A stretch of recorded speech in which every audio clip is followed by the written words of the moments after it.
Assalamualaikum warahmatullahi wabarakatuh. Salam sejahtera untuk kita semua, para pemirsa. Perkenalkan, nama saya Bang Novalis. Saya akan menjelaskan peragaan praktikum dengan judul interferensi dan difraksi. Alat-alat peraga yang digunakan dalam percobaan ini seperti terlihat pada bagian atas meja ini. Yang pertama adalah tabung lucutan gas. Tabung lucutan gas ini kita gunakan dua macam. Yang pertama adalah lampu hidrogen, kemudian yang kedua adalah lampu neon.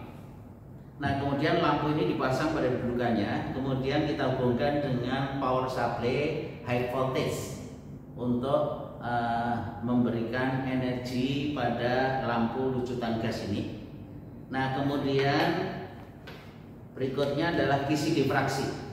Kisi difraksi ini itu isinya adalah garis-garis gelap dan bening, di mana jumlah garis pasangan gelap terang per satuan panjang itu sudah ada tulisannya di sini. Ada 100 celah per mili, ada yang 300 celah mili dan seterusnya yang dipasang di depannya. Nah, di sini sudah dipasang pada dudukan. Kemudian di bagian belakang pada jarak tertentu, nanti bisa kita ukur jaraknya, itu dipasang layar untuk melihat hasil interferensi yang terjadi pada layar. Praktikum ini seharusnya dilakukan di ruang gelap, karena untuk memperlihatkan bagaimana hasil interferensi dari kisi difraksi. Tetapi karena ini di ruang terang, maka saya hanya menjelaskan prinsip kerjanya saja. Kemudian untuk memperlihatkan hasilnya kira-kira seperti apa, maka sumber sinar lasernya, sumber dari tabung lucutan gas ini kita ganti dengan sumber sinar laser. Nah, jadi secara teori itu dapat dijelaskan sebagai berikut.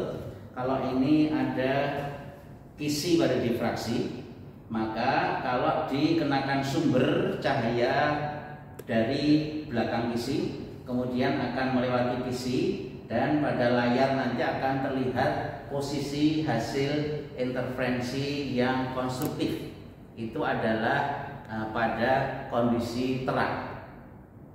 Nah, kemudian yang pertama kita menggunakan lampu hidrogen. Itu ada satu panjang gelombang warna merah yang dominan, itu yang kita amati. Nah, tujuannya untuk menghitung berapa panjang gelombang yang dikeluarkan oleh sumber lampu hidrogen tadi.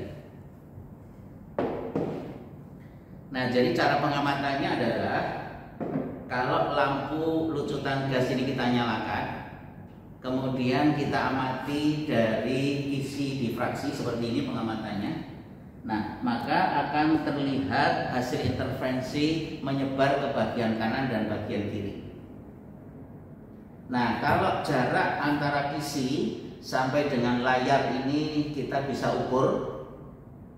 Kemudian posisi di mana terjadi interferensi terang di sebelah kanan dan di sebelah kiri untuk lampu hidrogen warna merah yang dominan itu kita amati. Berapa posisi di sebelah kanan, berapa posisi di sebelah kiri dari layar yang sudah ada skalanya ini. Nah, sehingga bentangan kiri dan kanan bisa kita hitung berapa jaraknya. Kemudian kita bagi dua, berarti dihitung dari bagian tengah. Maka gambaran dari setengah bentangan kiri kanan dan jarak dari layar sampai dengan kisi, maka bentuk segitiganya ini bisa dihitung nilai tangen stetanya.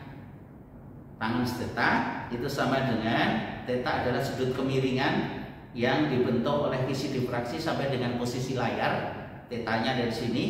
Nah, sehingga tangen steta adalah setengah bentangan pada layar tadi, hasil interferensinya dibagi dengan jarak antara layar sampai kisi. Nah, kalau nilai dari tangen steta bisa dihitung, maka nilai dari tetanya sendiri itu bisa dicari nanti. Nah, kalau tetanya sudah bisa dihitung berapa pada saat terjadi interferensi yang terang tadi, maka dari persamaan ini d sin theta sama dengan m kali lambda. D sin theta sama dengan M kali lambda, maka panjang gelombang lambdanya bisa dihitung. D-nya itu terbaca pada nilai yang ada pada kisi difraksi. Nah, sehingga bisa berapa panjang gelombang di sumber lampu hidrogen ini. Nah, kemudian percobaan yang kedua adalah sumber lampu hidrogen nanti itu kita ganti dengan lampu neon.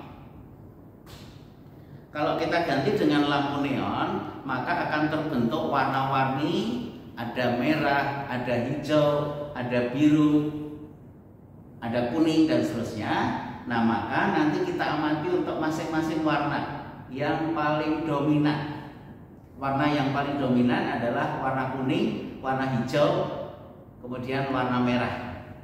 Nah, dari hasil interferensi yang konstruktif tadi, itu kita akan hitung berapa panjang gelombang untuk masing-masing warna. Warna hijau, warna kuning, warna merah dari lampu neon yang kita gunakan.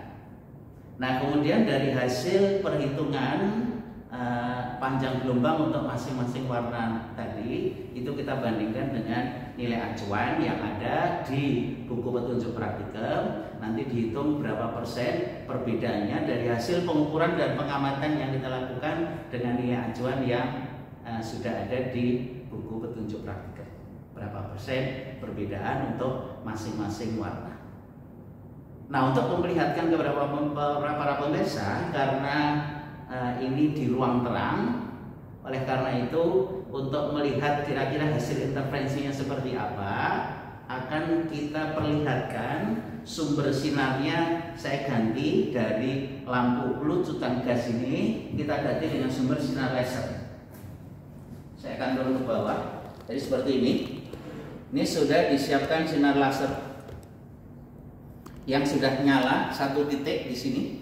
Karena monokromatik berarti satu panjang gelombang saja. Nah, kemudian di antara sumber sinar laser sampai dengan layar itu kita pasang kisi difraksi. Nah, kisi difraksi ini itu ada beberapa macam spesifikasinya. Ada yang 100 garis per mili, ada yang 300 garis per mili, ada yang 600 garis per mili.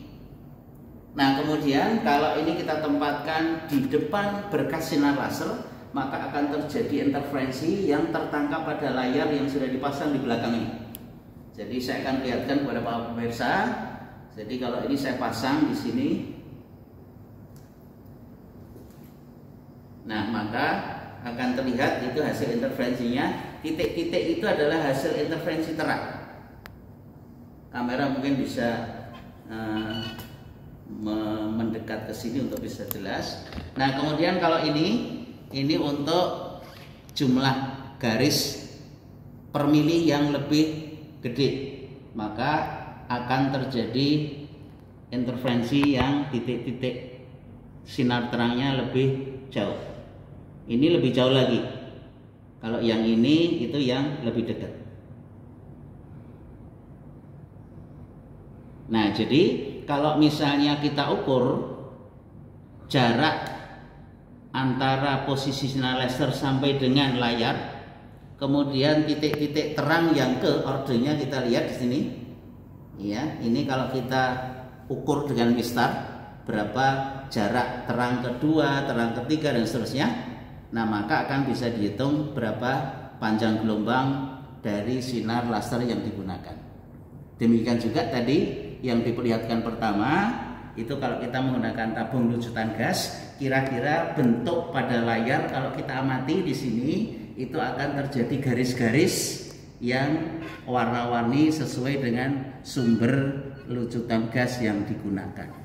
Demikian kira-kira gambaran percobaan interferensi dan untuk kisi difraksi ini. Mudah-mudahan bisa difahami. Kasih atas perhatiannya. Assalamualaikum warahmatullahi wabarakatuh.